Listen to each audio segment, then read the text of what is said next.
Idle farm equipment under a white oak awaits busier days. An empty pasture gives way to a cold February wind. It finds its way to make a draft in a sugar house, and inside it's anything but idle. So right now the wind's coming out of the south, so we want to open up the north side. Okay, come on. In Hiram Township, Jeff Pacelli boils his sap the old-fashioned way, with wood.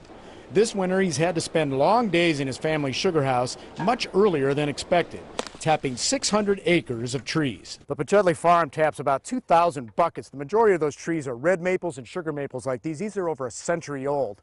This one here was tapped about the 28th of January. The trees in these woods yielded 3,000 gallons of sap just last Saturday. Each one of these buckets and tap by the end of the season will yield about a pint to a quart of syrup. Jeff says paying attention is the key to great syrup. Depending on how many gallons, some nights I'll be here till 2 in the morning trying to get it all boiled down, especially if I know we have more to gather the next day. After 25 years, Jeff knows how to get it just right. Perfect. Good enough for me. After a trip to Richard's Maple Products in Chardon, it's time to see if the work was worth it. And that's basically the maple syrup I like. Sold! Jeff's Light Amber is just what they want. We have a bunch of maples in our backyard. Richards has been supplying Geauga County syrup seekers with supplies for over a century. Lynn Rollins and her son Alex are hooked. Start small and be happy with what you get the first year and be willing to let it grow. That's what we're doing this year. We're coming back for more. It was so enjoyable. It's worth it, but it was a lot of work.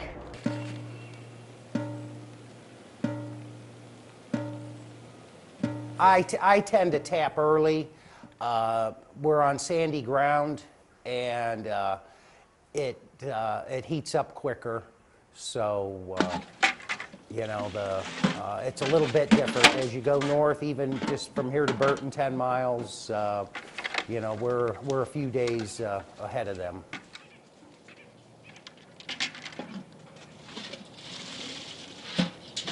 Right now, we're just getting a fire started, so it's going to take probably about 15 minutes before it's boiling, the whole surface area of the pans.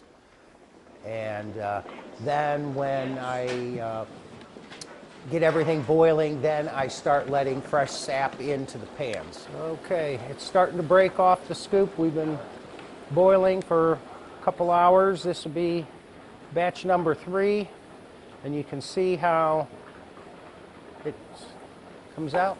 And the final test is with the hydrometer. That's the most accurate.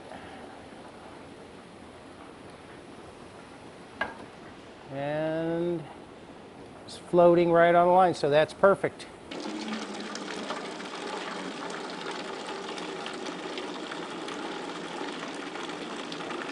Depends how much you make.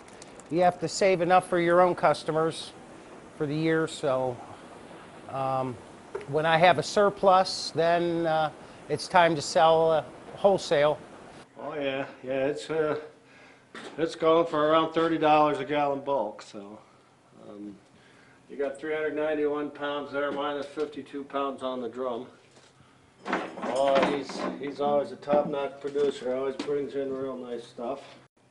What do you look for in color?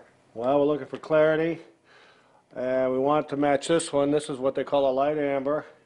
There's actually 4 table grades. There's a light amber, a medium amber, there's a dark amber, which is for pancakes. And then we also buy what we call a grade B syrup, which is more or less for flavoring or for cooking. The syrup season so far has been a good year. It's just been earlier. We're not used to having syrup made in January. We've had customers tap in January this year, which is really unheard of in our area here. We're always the latter part of February, first part of March. And this year the weather has just been different. I mean, we had that warm weather in January, which was really ideal for making syrup. In order to make syrup, you have to have a hard freeze at night and a thaw in the afternoon, which that's what it started doing in January.